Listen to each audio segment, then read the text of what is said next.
Okay, Juan, how are you today? Good. All right, let's take a look. Starting with the butterfly.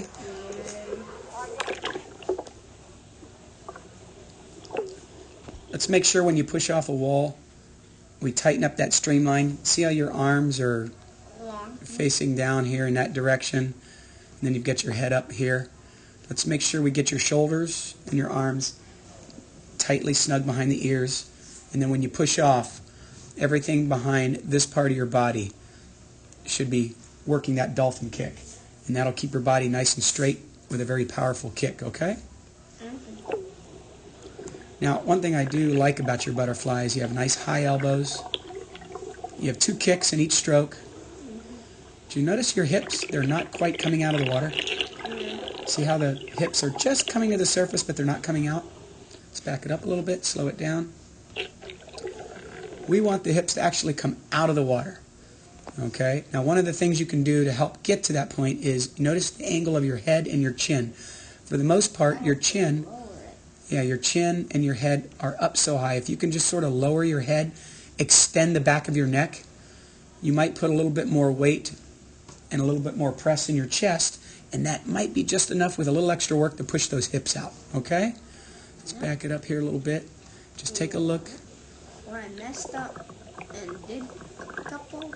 Yeah, you did a freestyle there, but that's all right. But when you start getting to the fly, that neck just always wants to be up, and that chin wants to be sticking out, so that's really making it difficult for your hips to come up. Okay? But I like your pull. You got high elbows in there. You have a good catch, good follow through with both arms. Nice. All right, let's go to backstroke. Okay, tighten up that streamline again. Nice kick here. Head looks to be pretty straight. You're rolling from side to side. I would almost say the same thing as on your butterfly. You seem to have this angle of the positioning of your body where you're not quite horizontal with the surface of the water. You see that angle with your body? And you'll notice that you actually have kind of a pitch here in your hips.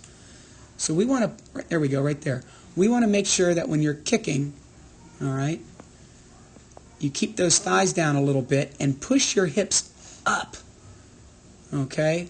Maybe get the water a little bit more around your goggles and your high cheeks. If you can get the water near your goggles and cheeks and push those hips up, you might find that body just kind of pop up on you and get a little bit more in a horizontal plane, okay? I like how you're bending your elbows. You're pulling the water fairly strong. You're driving your pinkies. Very nice. And like the pinkies just come naturally to me. They do. Okay, now let's get the breaststroke. Oh, there's a good streamline there. And the breaststroke, I like making the streamlines tight. And your breaststroke has historically been your strongest stroke, right? Since you were 9, freestyle? Now let's take a look at this pull-out first, because I noticed you did this off the first wall. You know the rule book says you're allowed 1 dolphin kick. You're allowed to do your first pull underwater all the way to your hips. So you got 1 dolphin kick and 1 pull. And then what else are you allowed to do underwater? Breaststroke. Oh, a breaststroke. A breaststroke what? Kick. Kick, that's right. And when you do your breaststroke kick underwater, where are those hands supposed to go? Right here. That's right, number 11. So you want to extend your hands out during the kick that's underwater. Now watch what happens here. You didn't do any of it. So what we can do here is you've got an entire step missing that you can add that's going to make your breaststroke at least a second faster. You're going to pull it out underwater, do your dolphin kick, and then do a breaststroke kick and extend your arms like Superman right here. Don't come to the top, just Superman right here. And you'll probably end up out here somewhere before you start your first stroke. Does that make sense? Yep. All right, we'll work on that in practice.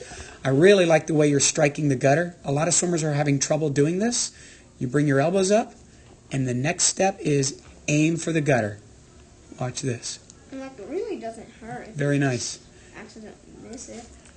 You could probably try to get your elbows up a little higher, so you actually have your elbows probably right about there versus down here.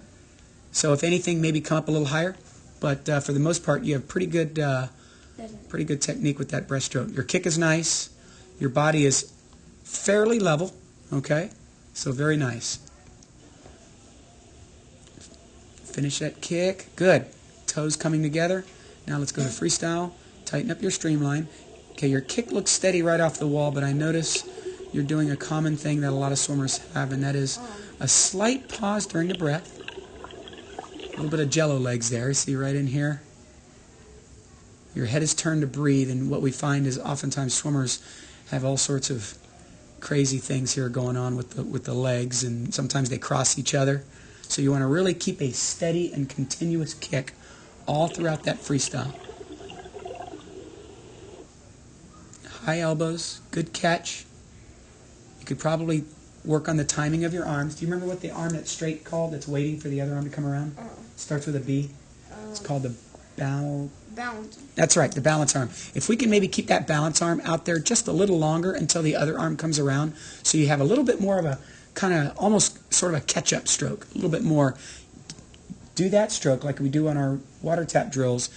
Beef up the kick a little bit, and I think this freestyle is just going to really take off on you. Okay? Great job, Juan. Was this helpful? Yeah.